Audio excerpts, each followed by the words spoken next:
中卒の底辺ババアは不採用。時間の無駄だ。ぜひにと頼まれたからスーパーの面接行ったのに、この対応だ。わかりました。あなたの元では絶対に働きません。だから、私はそう単価を切った。私はまゆみ、65歳だ。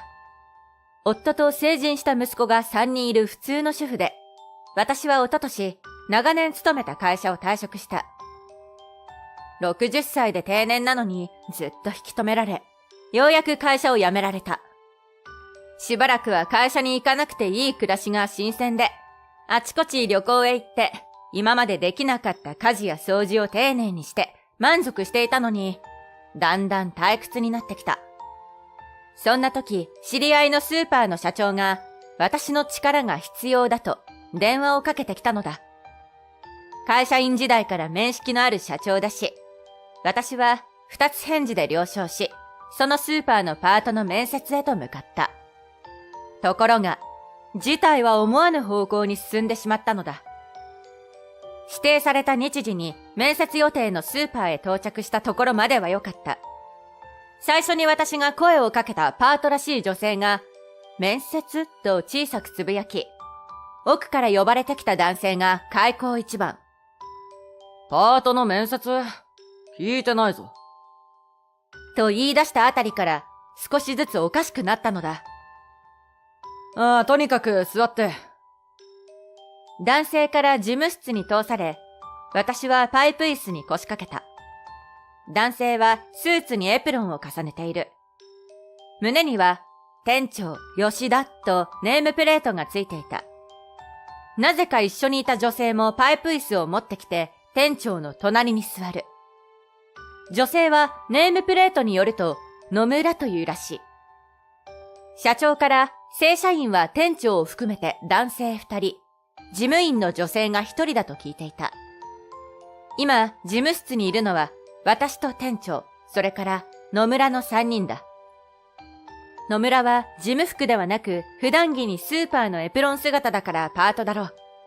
2人の様子からどうも面接の予定が伝わってないのだと分かったが、どうしたらいいのか分からない。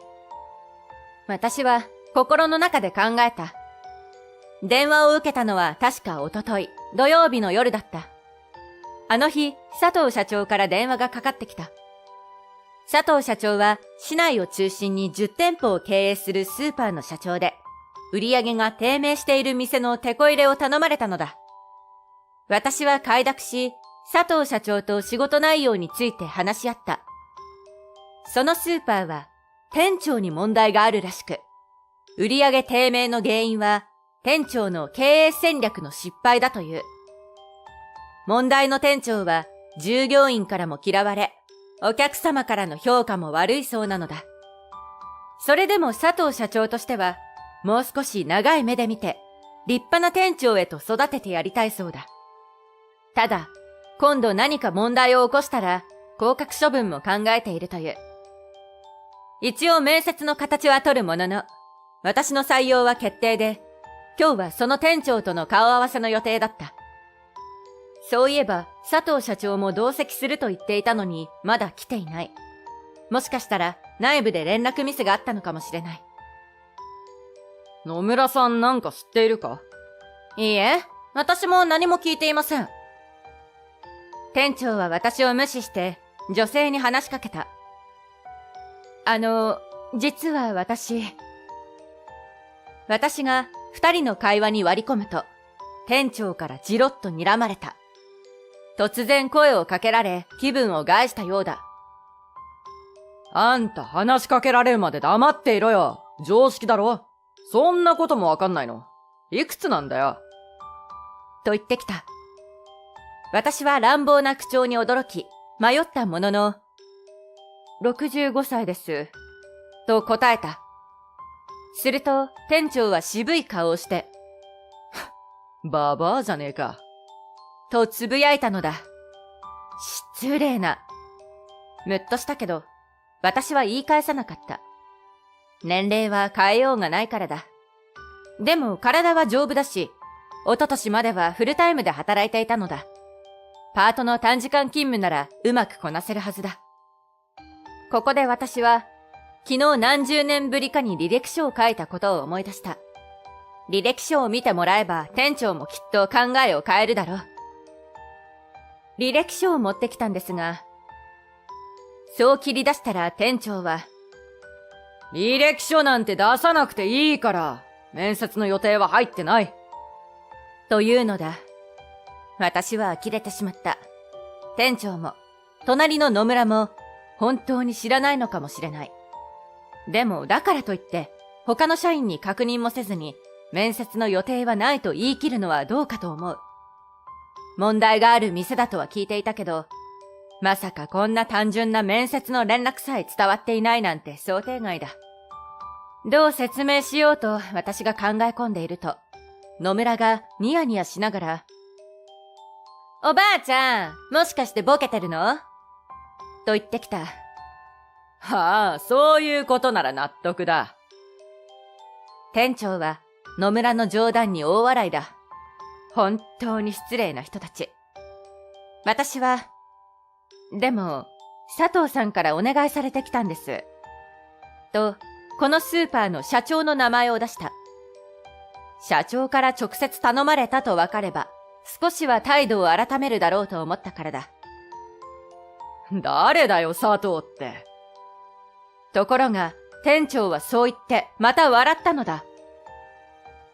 パートの佐藤さんのことじゃないですか？この前辞めた人。野村が見当違いなことを言い、店長が、あいつの知り合いか。あいついろいろうるさかったからちょっと脅かしてやったんだ。その腹いせにこんな面倒を起こしたのか。と、同じく的外れな結論を出した。佐藤はよくある名字だから、違う佐藤さんと誤解しているのは分かった。でも、店長がパートを脅して辞めさせたなんて、パワハラもいいところだ。それを自慢げに言う神経も理解できない。違いますよ。社長の佐藤さんです。問題は山積みだけど、まずこの場を乗り切ろう。そんな気持ちで、私は静かに訂正したが。はあ、あんたみたいなバーバーが社長と知り合いなわけないだろ。と、店長は全く信じてくれない。やっぱりボケてますよ。そうだな。さっさと追い返そう。野村もひそひそと店長に耳打ちし、店長が答えるのもバッチリ聞こえていた。店長は私に向き直り、念のため聞くけど、学歴は？と質問してきた。私は、中卒です。でも、これを見てください。と答え、履歴書を渡そうとする。学歴は中卒だけど、職歴を見て欲しかったのだ。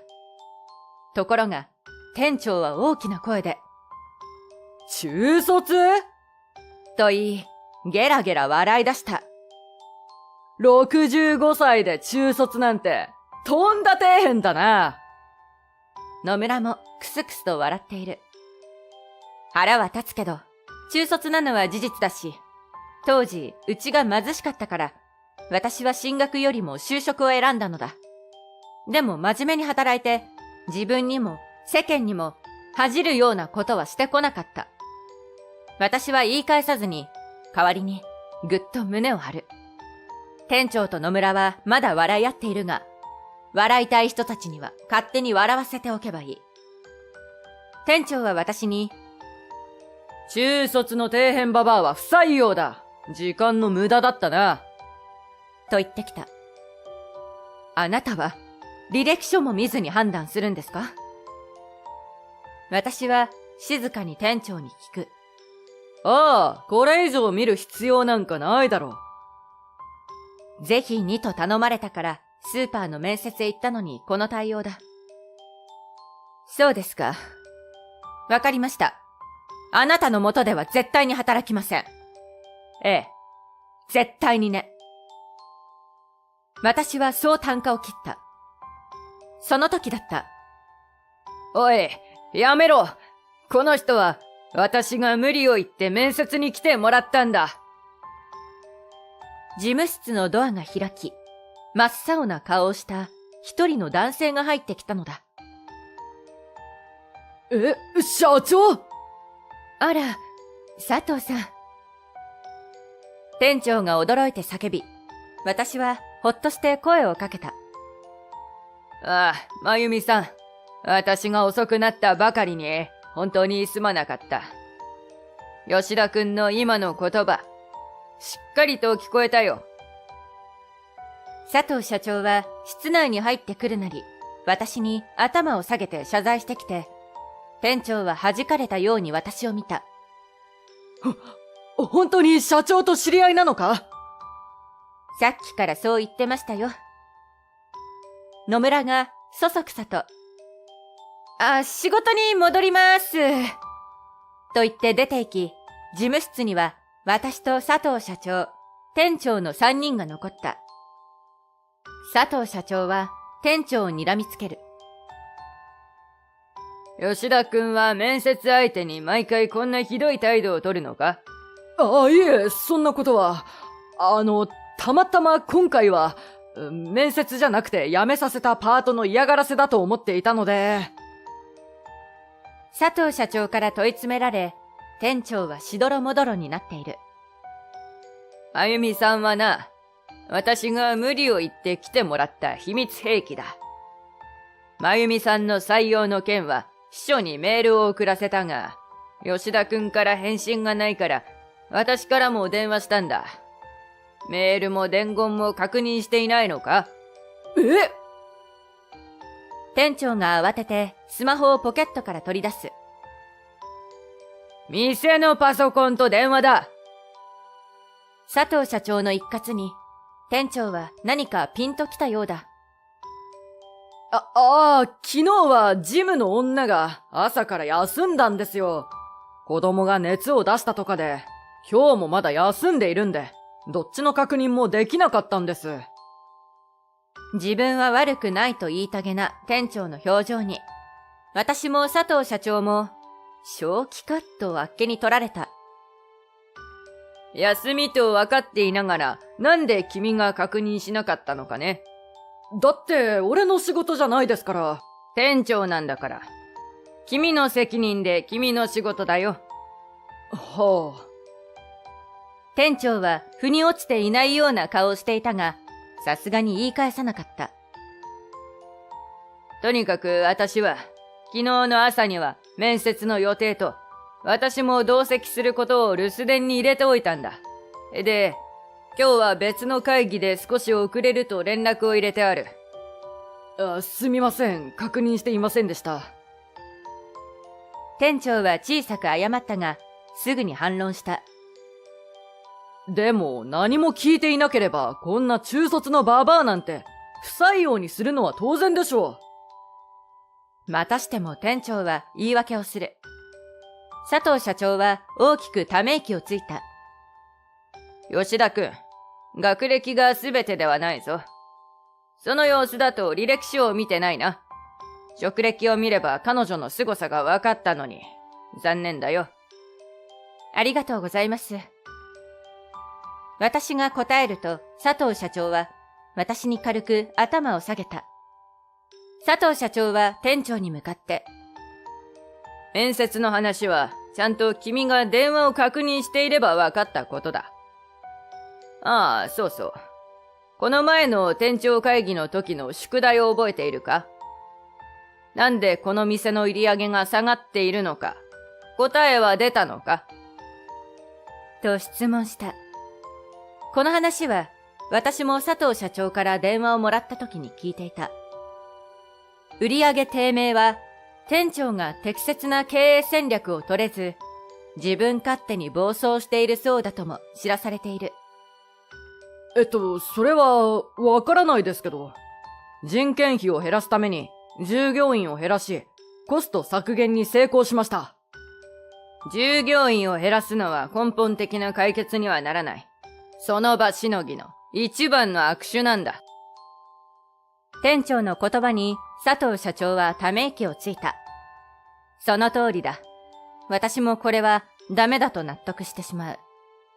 残った従業員に負担が増え、ミスが増えたり、仕事の意欲が低下したり、悪循環にしかならない。佐藤社長は続けた。売り上げが落ちた原因なんて、みんなとっくにわかっている。吉田くんが自分で答えを出すのを待っていたんだ。真由美さんもわかるよな。突然話を振られ、私はうなずく。面接に向かう道中、私はこのスーパーの立地をよく観察してきた。売り上げが落ちている原因は、客層の変化ですよね。私が答えると、佐藤社長は満足そうに笑った。ああ、その通りだ。30年前、このスーパーをここに建てた時は子育て世代も多く、新しい住宅地も次々にできていた。だから安くて量があるファミリー向け商品がよく売れた。ところが、今はどうだ？子供たちが成長し、巣立っていき、大人ばかりの家が多くなったから、大容量の商品よりも少量のもの、和食の惣菜が売り上げを伸ばしてきているだろう。今までと同じものを同じように売ってはダメなんだ。お客様の生活を一番に考え、必要なもの、欲しいものを提供するのは経営の基本だ。月日が経てば、そこに住む家族の年齢や生活スタイルも変化していく。それに合わせて、スーパーだって商品を変えなければいけないのだ。スーパーの業界では、正直こんなのは常識なのに、店長はそうではなかったらしい。社長、ひどいじゃないですか。答えを知っているなら、なんでもっと早く教えてくれないんです？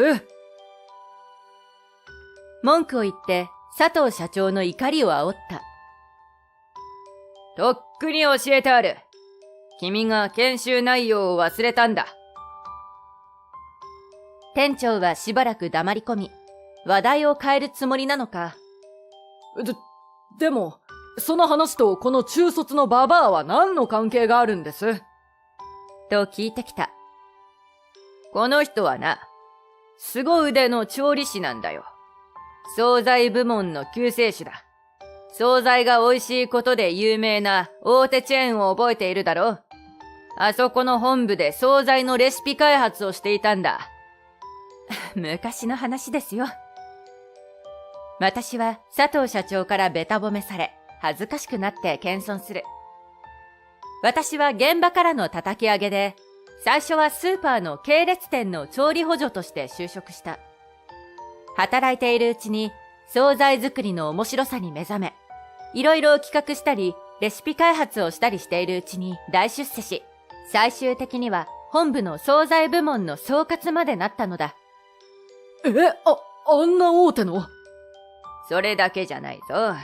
各店舗の客層や好みを把握するために、試食販売員もしていてな。彼女が売り場に立って売れ残ったものはないという伝説の人物なんだよ。褒めすぎですよ。学歴に関係なく実力で評価してくれた前の会社には感謝しかないし、努力で勝ち取った私の職歴は何者にも代え難い宝物だった。